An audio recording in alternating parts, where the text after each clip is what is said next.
Assalamualaikum warahmatullahi wabarakatuh.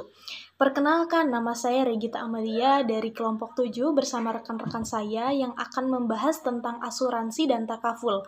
Sebelum masuk ke sana, izinkan saya memperkenalkan anggota kelompok 7. Yang pertama saya sendiri, Regita Amalia, yang akan membahas tentang pengertian asuransi. Dan yang kedua ada Hanif Saputra yang akan membahas mengenai macam-macam asuransi. Dan yang ketiga ada Step Sebastian yang akan membahas tentang para pihak dalam asuransi dan perjanjian asuransi. Dan yang keempat ada Gibran yang akan membahas tentang asas-asas asuransi. Dan yang terakhir adalah Nafila Talia yang akan membahas mengenai perbedaan asuransi konvensional dan asuransi syariah. Baiklah, langsung saja ke materi yang pertama tentang pengertian asuransi. Menurut pasal 246 Kitab Undang-Undang Hukum Dagang adalah asuransi atau pertanggungan adalah perjanjian di mana penanggung mengikat diri terhadap tertanggung dengan memperoleh premi untuk memberikan kepadanya ganti rugi karena suatu kehilangan, kerusakan, atau tidak mendapat keuntungan yang diharapkan, yang mungkin akan dapat diderita karena suatu peristiwa yang tidak pasti. Menurut Undang-Undang Republik Indonesia Nomor 40 Tahun 2014 tentang perasuransian, asuransi adalah perjanjian antara dua pihak, yaitu perusahaan asuransi dan pemegang polis, yang menjadi dasar bagi penerimaan premi oleh perusahaan asuransi sebagai imbalan untuk memberikan penggantian kepada tertanggung atau pemegang polis karena kerugian, kerusakan, biaya yang timbul, kehilangan keuntungan, atau tanggung jawab hukum kepada pihak ketiga yang mungkin diderita tertanggung atau pemegang polis karena terjadinya suatu peristiwa yang tidak pasti, atau memberikan pembayaran yang didasarkan pada meninggalnya tertanggung atau pembayaran yang didasarkan pada hidupnya tertanggung dengan manfaat yang besar telah ditetapkan dan didasarkan pada hasil pengelolaan dana. Menurut Wirjono Prodjodikoro dalam bukunya Hukum Asuransi Indonesia, asuransi adalah suatu persetujuan di mana pihak yang menjamin berjanji kepada pihak yang dijamin untuk menerima sejumlah uang premi sebagai pengganti kerugian yang mungkin akan diderita oleh yang dijamin karena akibat dari suatu peristiwa yang belum jelas. Berdasarkan pengertian pasal 246 Kitab Undang-Undang Hukum Dagang, dapat disimpulkan ada 3 unsur dalam asuransi, yaitu yang pertama adalah pihak tertanggung, yakni yang mempunyai kewajiban membayar uang premi kepada pihak penanggung, baik sekaligus atau berangsur-angsur. Dan yang kedua adalah pihak penanggung, mempunyai kewajiban untuk membayar sejumlah uang kepada pihak tertanggung, sekaligus atau berangsur-angsur apabila unsur 3 berhasil. Dan yang ketiga adalah suatu kejadian yang semula belum jelas akan terjadi. Asuransi tidak dapat menghilangkan risiko terjadinya peristiwa tidak terduga, tetapi asuransi dapat mengurangi dampak kerugian yang muncul dari peristiwa tersebut, baik dalam skala kecil ataupun skala besar. Kini asuransi pun sudah menjadi bagian perencanaan keuangan bagi sebagian orang untuk jangka panjang.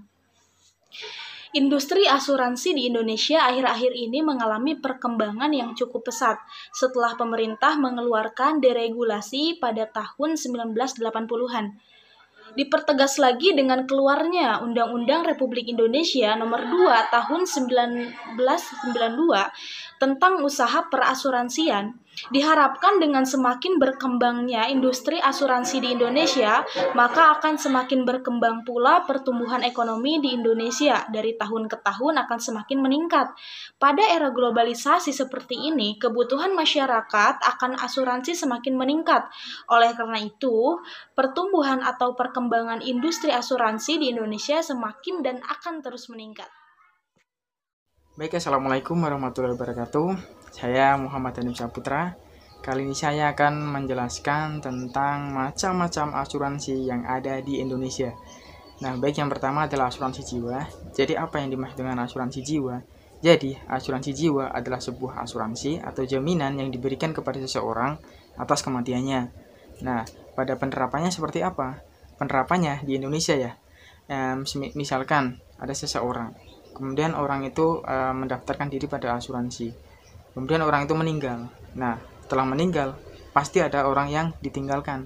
Nah, orang yang ditinggalkan ini akan mendapatkan keuntungan finansial atau sejumlah dana yang bisa digunakan untuk memenuhi kebutuhan hidupnya. Nah, seperti itu ya. Kemudian yang kedua adalah asuransi kesehatan. Nah, jadi asuransi kesehatan ini adalah sebuah asuransi yang paling umum atau banyak digunakan di Indonesia.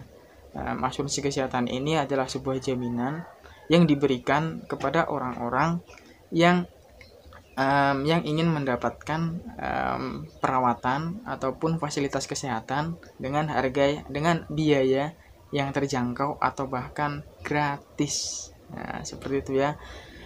Jadi di asuransi kesehatan ini sangat membantu kaum-kaum atau golongan-golongan yang dirasa kurang mampu untuk berobat ataupun mendapatkan perawatan, karena yang kita ketahui di Indonesia ini rumah sakit ataupun biaya-biaya kesehatan itu masih tergolong sangat mahal.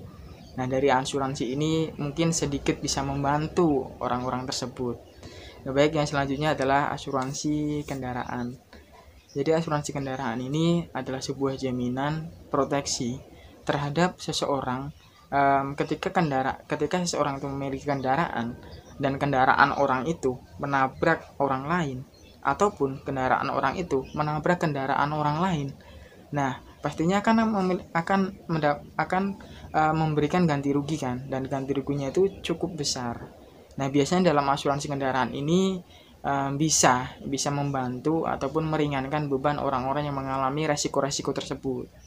Nah, biasanya orang-orang ini adalah orang-orang yang biasa berkendara di jalan, jadi bisa memungkinkan resikonya dengan asuransi kendaraan. Nah, seperti itu ya. Kemudian yang selanjutnya adalah asuransi kepemilikan rumah dan properti. Jadi, asuransi kepemilikan rumah dan properti adalah sebuah jaminan yang diberikan kepada orang-orang yang memiliki properti, aset berharga ataupun rumah. Nah, seperti yang kita ketahui sendiri, resiko-resiko yang mungkin tumbuh ataupun mungkin timbul dari kepemilikan aset yang sangat besar itu sangatlah banyak. Antara lain ada perampokan ya, kemudian ada kebakaran, ada gempa bumi dan lain sebagainya. Nah, untuk mengurangi resiko-resiko tersebut, untuk mempersiapkan resiko-resiko yang mungkin timbul itu, biasanya orang yang memiliki aset yang cukup berharga akan mendaftarkan asuransi pada asuransi kepemilikan rumah dan properti ini. Nah, kurang lebihnya seperti itu. Kemudian yang selanjutnya adalah asuransi pendidikan. Asuransi pendidikan ini adalah sebuah jaminan yang diberikan pihak asuransi kepada orang agar mungkin anaknya atau siapa itu bisa melanjutkan sekolah dengan biaya yang cukup terjangkau, karena ada asuransi ini. Asuransi ini juga bisa mempersiapkan resiko-resiko yang mungkin timbul, misalkan anak putus sekolah atau membutuhkan biaya yang sangat besar gitu kan. Nah, asuransi ini bisa digunakan. Premi yang dibayarkan itu sesuai dengan tingkatan sekolah, misalkan ada SD, SMP, SMA, dan lain sebagainya. Itu berbeda premi yang dibayarkan sesuai dengan tingkatan sekolah anak tersebut. Nah, dalam asuransi pendidikan ini bisa membantu orang tua agar bisa menyekolahkan anaknya tanpa atau bisa juga mengurangi angka putus sekolah di Indonesia. Nah, seperti itu ya asuransi pendidikan. Kemudian yang selanjutnya adalah asuransi bisnis. Nah, jadi apa itu asuransi bisnis? Asuransi bisnis adalah sebuah asuransi atau jaminan proteksi terhadap aset bisnis seseorang. Jadi biasanya ketika seseorang pebisnis menjalankan bisnis, itu pasti akan ada resiko-resiko yang mungkin timbul. Resikonya apa? Kegagalan atau perampokan, pencurian, kemudian aset-aset yang ditimbulkan mengalami kebakaran atau investasinya gagal dan lain sebagainya. Itu banyak sekali resikonya. Nah, dalam asuransi bisnis ini biasanya dari perusahaan asuransi akan memberikan ganti rugi sesuai dengan apa yang dialami oleh pebisnis tersebut. Misalkan pebisnis mengalami musibah karyawannya mati, atau mungkin musibah kecurian ya asetnya, uangnya hilang atau apa dan lain sebagainya. Nah, asuransi bisnis ini bisa membantu menambal kerugian-kerugian yang dialami pebisnis tersebut. Nah, jadi pebisnis tersebut bisa merasa terbantu dan bisa mempersiapkan apa kemungkinan-kemungkinan yang akan timbul dalam menjalankan bisnis tersebut. Kemudian selanjutnya adalah asuransi umum. Asuransi umum ini adalah sebuah asuransi yang memberikan jaminan terhadap resiko-resiko yang mungkin timbul dalam kehidupan sosial. Nah, contohnya seperti apa? Contohnya banyak sekali. Misalkan seseorang sedang menjalankan aktivitas, kemudian membutuhkan biaya, mengalami musibah dan lain sebagainya, membutuhkan biaya yang cukup besar karena musibah tersebut. Nah, asuransi umum ini bisa digunakan. Sebenarnya asuransi umum ini adalah asuransi yang bersifatnya sangat umum. Jadi penjabarannya, ruang lingkupnya sangat luas. Nah, saya tidak akan membahas itu karena itu sangat luas lingkupnya, dan mungkin beberapa dari kalian juga udah tahu kan, udah paham tentang asuransi umum, asuransi yang paling mudah dipahami. Nah, selanjutnya adalah asuransi kredit. Ya, asuransi kredit. Asuransi kredit ini adalah sebuah asuransi jaminan yang diberikan kepada lembaga atau bank, lembaga keuangan, ketika ada nasabah ataupun krediturnya itu tidak bisa membayar pinjaman ataupun sejumlah uang yang telah dipinjam. Nah, contohnya itu seperti ini. Ada seorang nasabah, ya kan? Ada seorang orang, dia meminjam uang kepada bank ataupun lembaga keuangan lainnya. Kemudian saat tenggat waktunya membayar angsuran, dia tidak bisa. Nah, dari asuransi kredit ini bisa memberikan perlindungan terhadap bank atau lembaga keuangan yang memungkinkan nasabahnya tidak bisa membayar dalam jumlah yang cukup besar. Nah, jadi asuransi kredit ini sangat berguna bagi para lembaga-lembaga keuangan, termasuk bank. Nah, seperti itu ya. Kemudian ada asuransi kelautan. Jadi asuransi kelautan itu adalah sebuah asuransi atau jaminan yang diberikan kepada orang atau kepada suatu perkumpulan organisasi kelautan yang berkaitan dengan dunia perlautan. Contohnya seperti apa? Contohnya seperti ini. Resiko-resiko yang mungkin timbul dalam kelautan itu sangatlah banyak.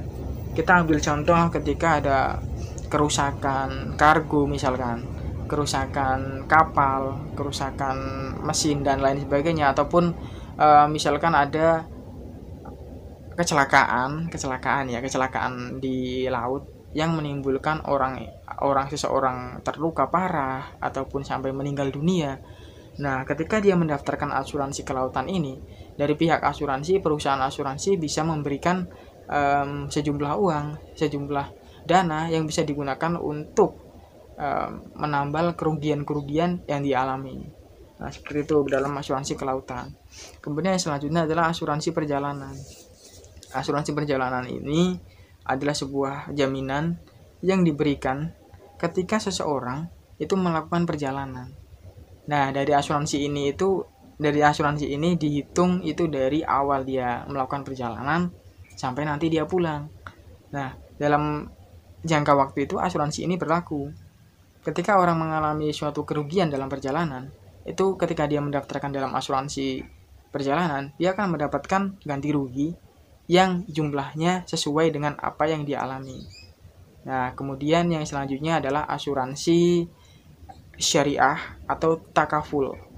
Asuransi syariah atau takaful ini adalah sebuah asuransi jaminan yang sama halnya dengan asuransi yang lain. Namun hal yang paling membedakan di sini adalah yang digunakan ataupun ketentuan-ketentuan yang dipakai itu bersifat syariah. Nah, seperti itu ya. Dapat mudah dipahami kan. Nah, sekian yang dapat saya sampaikan tentang macam-macam asuransi yang ada di Indonesia. Nah, kurang lebihnya saya mohon maaf bila ada kata-kata yang mungkin kurang berkenan, saya juga sangat mohon maaf. Terima kasih. Selanjutnya akan diteruskan oleh rekan saya. Terima kasih. Perkenalkan, saya Steve Sebastian Dodo dengan NIM akhiran 80 akan menjelaskan mengenai para pihak dalam asuransi dan perjanjian asuransi. Sebelum ke sana, kita perlu mengetahui dalam KUH Perdata dijelaskan dalam suatu perjanjian dapat dibedakan menjadi 3 golongan. Yang pertama adalah para pihak yang mengadakan perjanjian itu sendiri, yang kedua adalah para ahli waris mereka, dan mereka yang mendapatkan hak daripadanya. serta yang ketiga adalah pihak ketiga. Dan dalam asuransi, pihak ketiga dikenal sebagai pihak lain yang mengalami kerugian. Terlepas dari itu, ada yang namanya subjek atau pihak dalam asuransi. Nah, subjek atau pihak dalam asuransi ini bisa kita bedakan menjadi dua garis besar, yakni adalah penanggung dan juga tertanggung. Penanggung adalah pihak yang menerima pengalihan resiko, di mana dengan mendapat premi, berjanji akan mengganti kerugian atau membayar sejumlah uang yang telah disetujui. Jika terjadi peristiwa yang tidak diduga sebelumnya, yang mengakibatkan kerugian bagi tertanggung. Nah, penanggung ini juga memiliki hak dan juga kewajiban. Hak diantaranya adalah menerima premi. Nah, premi adalah sejumlah uang yang harus dibayarkan setiap bulannya sebagai kewajiban dari tertanggung atas keikutsertaannya di asuransi. Dan juga hak dari penanggung adalah mendapatkan keterangan dari tertanggung berdasarkan prinsip itikat baik, dan hal tersebut tertera pada pasal 251 KUHD. Yang ketiga, hak dari penanggung adalah hak-hak lain sebagai imbalan dari kewajiban tertanggung. Kemudian, penanggung juga memiliki kewajiban, dan kewajiban diantaranya adalah memberikan polis. Polis adalah bukti kontrak perjanjian yang tertulis antara kedua belah pihak dalam asuransi, yakni penanggung dan tertanggung, yang berisikan hak dan kewajiban antara masing-masing pihak kepada tertanggung. Nah, kemudian kewajiban dari penanggung adalah membayar ganti rugi atas kerugian yang diderita tertanggung dalam hal asuransi kerugian dan membayar santunan pada asuransi jiwa sesuai dengan kondisi polis. Nah, berikut adalah pengertian dari penanggung. Kemudian, tertanggung adalah pihak yang mengalihkan resiko kepada pihak lain dengan membayarkan sejumlah premi, dan juga dijelaskan pada pasal 250 KUHD yang berbunyi, bila mana seseorang mempertanggungjawabkan untuk diri sendiri atau seseorang, untuk tanggungan siapa diadakan pertanggungan oleh seseorang lain, pada waktu pertanggungan tidak mempunyai kepentingan atas benda, tidak berkewajiban mengganti kerugian. Nah, berangkat dari situ, tertanggung juga memiliki hak dan juga kewajibannya. Hak dari tertanggung itu sendiri adalah yang pertama menerima polis, dan juga yang kedua menerima ganti rugi bila terjadi peristiwa yang tidak diharapkan yang terjamin kondisi polis. Kemudian, kewajiban dari tertanggung ini adalah membayar premi dan juga memberikan keterangan kepada penanggung berdasarkan prinsip utmost good faith. Dan yang ketiga adalah mencegah agar kerugian dapat dibatasi. Dan yang terakhir, kewajiban dari tertanggung adalah kewajiban khusus yang tercantum dalam polis atau perjanjian yang telah tertera dan juga disepakati oleh kedua belah pihak. Nah, untuk para pihak lainnya ada juga yang dikenal dengan ahli waris dan juga pemegang polis. Ahli waris ini apa? Bisa kita lihat jika ahli waris dalam asuransi jiwa adalah bisa dikatakan sebagai salah satu orang yang tertunjuk. Nah, pengertian orang tertunjuk adalah siapa saja dapat ahli waris atau pihak ketiga, yang dimana dalam polis memang ditunjuk sebagai orang atau pihak yang berhak menerima pembayaran sejumlah uang dari penanggung. Nah, ahli waris ini juga bisa kita ambil contoh dalam asuransi kecelakaan diri. Ahli waris di sini berperan sebagai penerima uang santunan dalam tertanggung jika tertanggung meninggal dunia. Nah, kemudian pemegang polis itu adalah bisa kita lihat pada contoh asuransi jiwa juga, pemegang polis atau bisa dikatakan sebagai pengambil asuransi ataupun policy holder, yaitu orang yang menutup perjanjian dan sekaligus dialah yang membayar premi. Dan pemegang polis jika dalam contoh kecelakaan diri bisa kita katakan perannya adalah pihak yang mengasuransikan atau membeli produk asuransi kecelakaan diri. Nah, pada dasarnya dapat dibedakan menjadi dua golongan, yaitu asuransi kerugian Schadeverzekering dan asuransi sejumlah uang atau Samenverzekering, atau asuransi jumlah yang sering disebut dengan asuransi jiwa.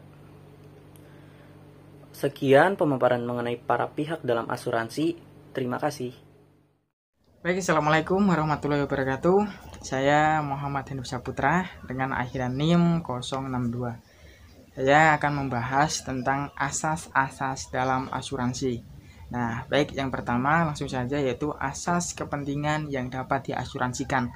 Jadi, asas kepentingan yang dapat diasuransikan itu apa? Nah, dalam asas ini, apabila seseorang menutup jaringan asuransi, yang bersangkutan harus mempunyai kepentingan terhadap objek yang diasuransikannya. Nah, maksudnya seperti apa? Maksudnya dalam asas ini ada dijelaskan, ketika objek atau barang yang diasuransikan tidak sesuai ketentuan, maka perusahaan asuransi dapat meng-cut atau membatalkan asuransi yang telah berjalan. Nah, hal ini juga terdapat dalam pasal 25 KUHD yang menyebutkan, apabila seseorang yang telah mengadakan suatu perjanjian asuransi untuk diri sendiri, atau apabila seseorang yang untuknya telah mengadakan suatu perjanjian asuransi, pada saat diadakannya asuransi itu tidak mempunyai suatu kepentingan terhadap barang yang diasuransikan itu, maka penanggung tidak diwajibkan memberikan ganti kerugian. Nah, seperti itu ya. Kemudian yang kedua adalah asas indemnitas. Jadi asas indemnitas itu asas apa? Nah, asas indemnitas adalah suatu asas asuransi yang mengatur mekanisme mengenai penggantian ganti rugi. Jadi dalam asas ini bisa dibilang mencegah terjadinya seseorang ketika ingin memperkaya diri ataupun ingin mendapatkan keuntungan lebih dari asuransi. Jadi asas ini melarang keras seseorang untuk memperkaya diri melalui asuransi. Nah, kemudian yang ketiga adalah asas kejujuran yang sempurna dalam asuransi. Apa itu asas kejujuran yang sempurna dalam asuransi? Adalah sebuah asas yang memungkinkan untuk tertanggung memberikan data yang real atau data yang jujur tanpa ada rekayasa sedikit pun. Bila mana ditemukan data tidak sesuai dengan kenyataan, maka perusahaan asuransi bisa dengan keras untuk membatalkan asuransi tersebut. Nah, kemudian yang keempat adalah asas subrogasi. Asas subrogasi itu apa? Nah, di dalam pelaksanaan perjanjian asuransi ya, akan terjadi kemungkinan peristiwa itu akan terjadi kemungkinan suatu peristiwa akan disebabkan oleh pihak ketiga. Nah, dalam asas subrogasi ini dijelaskan dalam pasal 284 KUHD, yaitu yang berbunyi seorang penanggung yang telah membayar kerugian suatu barang yang diasuransikan menggantikan tertanggung dalam segala hak yang diperolehnya terhadap orang-orang ketiga berhubung dengan penerbitan kerugian tersebut, dan tertanggung itu adalah bertanggung jawab untuk setiap perbuatan yang dapat merugikan hak penanggung terhadap orang ketiga. Nah, dalam sini artinya gimana? Artinya orang ketiga ini bisa menggantikan kedudukan tertanggung ketika orang ketiga ini yang menyebabkan kerugian. Nah, seperti itu ya. Kemudian yang kelima adalah asas kontribusi. Asas kontribusi itu apabila seseorang tertanggung menutup asuransi untuk benda yang sama dengan resiko yang sama kepada lebih seorang penanggung dalam polis yang berlainan, akan terjadi double insurance. Nah, ketika terjadi double ini ibaratnya seperti ini. Seseorang mendaftarkan dua asuransi dalam satu barang. Nah, ketika misalkan mobil didaftarkan dalam asuransi. Ketika mobil itu mendapatkan kerusakan atau mobil itu hilang, nah kemudian mobil itu asuransi dari dua perusahaan ini tidak membayar full, melainkan patungan sesuai dengan harga mobil yang hilang tersebut. Nah, kemudian yang keenam adalah asas sebab akibat. Nah, seperti yang kita ketahui sendiri, asuransi itu memberikan jaminan terhadap kerugian yang disebabkan oleh resiko-resiko tertentu yang dipertanggungkan, atau dengan kata lain, adanya perjanjian asuransi ini menimbulkan kewajiban kepada penanggung untuk memberikan ganti rugi apabila tertanggung mengalami kerugian. Jadi dalam asas sebab akibat ini, ketika penanggung ingin menggantikan ganti rugi kepada tertanggung, itu harus ada sebab atau resiko-resiko yang relevan ataupun tidak diada-ada atau tidak direkayasa sama sekali. Nah, sekian yang dapat saya sampaikan tentang asas-asas asuransi. Kurang lebihnya saya kembali mohon maaf. Selanjutnya akan diteruskan oleh rekan saya. Terima kasih. Baiklah, di sini saya Nabila Thalia dengan NIM 121 ingin menjelaskan materi tentang perbedaan asuransi konvensional dengan asuransi syariah. Yang pertama, Asuransi konvensional menggunakan hukum yang berlaku. Asuransi konvensional memiliki konsep bisnis berdasarkan ketentuan hukum yang berlaku dari yang sudah ditetapkan. Bisa dikatakan seperti menggunakan konsep bisnis dunia saja karena tidak berdasarkan hukum Islam ataupun akhirat. Sedangkan asuransi syariah menggunakan sistem operasional berdasarkan syariat Islam. Segala bentuk pengelolaan keuangan dan operasionalnya berdasarkan hukum Islam. Peraturan yang ditetapkan tidak menggunakan hukum yang berlaku di negara tersebut. Selain itu, asuransi syariah juga memperhatikan pengelolaan keuangan berdasarkan haram dan halalnya. Yang kedua, Dewan Pengawas berdasarkan hukum. Asuransi konvensional tidak memiliki Dewan Pengawas khusus. Dewan Pengawas untuk asuransi konvensional ialah berdasarkan hukum yang berlaku di negara tersebut. Sedangkan asuransi syariah adanya Dewan Pengawas. Asuransi syariah diawasi oleh Dewan Pengawas Syariah atau DPS untuk memastikan tidak adanya penyelewengan investasi ataupun manajemen sistem pengelolaan yang tidak berdasarkan hukum Islam. Yang ketiga, memiliki pembukuan yang tertutup. Asuransi konvensional memiliki sistem pembukuan yang tidak terbuka. Semua pembukuan sepenuhnya dikelola oleh pihak perusahaan dan nasabah tidak perlu tahu itu. Semuanya akan diatur oleh perusahaan dari mulai dana pemasukan sampai dana yang keluar. Sedangkan asuransi syariah, sistem pembukuan filenya terbuka. Asuransi syariah memiliki pembukuan keuangan yang terbuka karena berdasarkan syariat Islam. Asuransi syariah memiliki pembukuan keuangan yang terbuka karena berdasarkan hukum Islam. Segala pihak, terutama nasabah asuransi, dapat mengetahui semua pembukuan dananya, sehingga semua keuangan bersifat transparan. Dan yang keempat, dalam asuransi konvensional terdapat sistem dana hangus. Apabila nasabah tidak bisa membayar dana premi atau mengundurkan diri dari perusahaan tersebut, maka dana yang telah dimasukkan akan hangus, dan nasabah tidak mendapatkan pengembalian dana sedikit pun. Sedangkan asuransi syariah tidak ada dana hangus. Asuransi syariah tidak menggunakan sistem dana hangus. Nasabah yang tidak sanggup meneruskan pembayaran premi atau mengundurkan diri tetap bisa mengambil dana yang sebelumnya sudah masuk ke dalam tabungan asuransi, kecuali jika jumlah dananya kecil dan nasabah berniat untuk tabarruk. Dan yang terakhir, dalam membagi keuntungan, asuransi konvensional menggunakan sistem perusahaan mendapatkan keuntungan secara menyeluruh. Sedangkan asuransi syariah dalam membagi keuntungan, asuransi syariah menggunakan sistem bagi hasil antara nasabah asuransi dengan perusahaan asuransi. Baik, demikianlah pemaparan materi yang dapat Kelompok 7 sampaikan. Terima kasih atas perhatiannya kepada teman-teman dan Bapak Naroyi selaku dosen pembimbing kami. Kurang lebihnya mohon maaf. Wassalamualaikum warahmatullahi wabarakatuh.